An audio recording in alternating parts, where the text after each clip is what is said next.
Control within the organization. Within any organization, there needs to be purpose and function.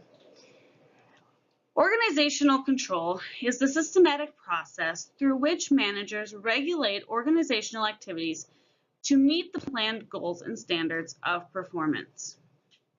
In order to control and measure the performance, managers within organizations will use quantitative financial measures. There are 4 steps of the feedback control model, which include establishing standards of performance, measuring the actual performance, comparing performance to standards, and to take corrective action. Many will ask why control steps are needed within the organization. First, you could see problems happening within the organization, such as some people may be unable or unwilling to act in the organization's best interest.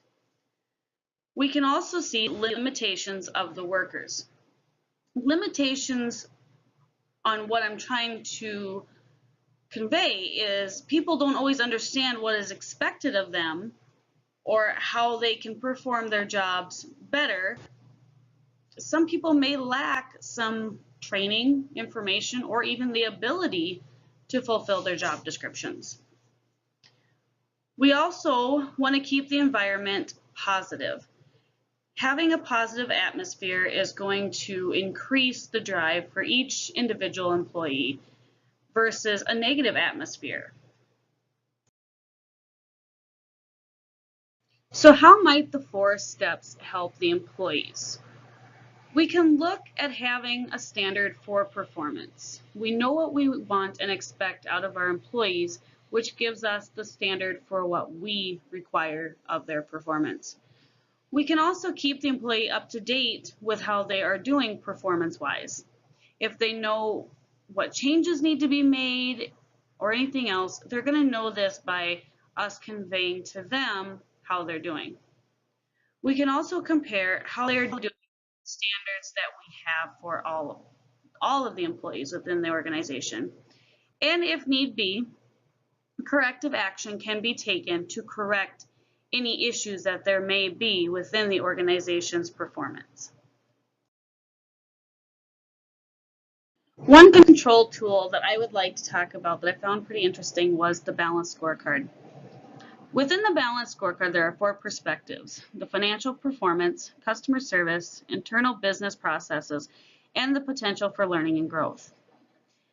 Now, when we first look at the financial performance or financial perspective, we can see revenue, expenses, net income, cash flow, and asset value.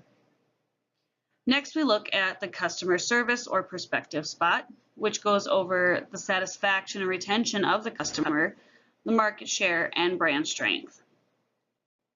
The internal business processes or perspective has under their inventory the orders, resource allocation, cycle time, and quality control.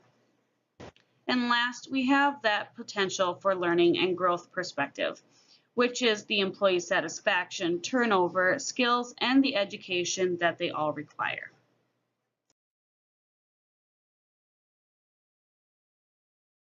So how does the scorecard work? Well, the balanced scorecard is much more than just a measurement exercise. It actually is a management system that can motivate breakthrough improvements in critical areas, such as areas in product, processes, customer, and market development.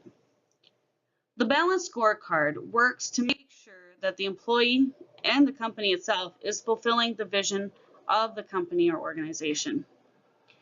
Within the steps of the scorecard, the company can make sure that the consumer or customer is satisfied and that the business is running in a smooth and effective manner. It also serves to lay out the vision and the strategy within the company. Within the financials or the budget of the scorecard, we can first see that it provides not only short-term but also long-term financial performance. We can also see the budget part of the scorecard being for future performance along with customer performance. So we're seeing what is it that the customer wants. The scorecard also determines what can be changed or corrected within the organization.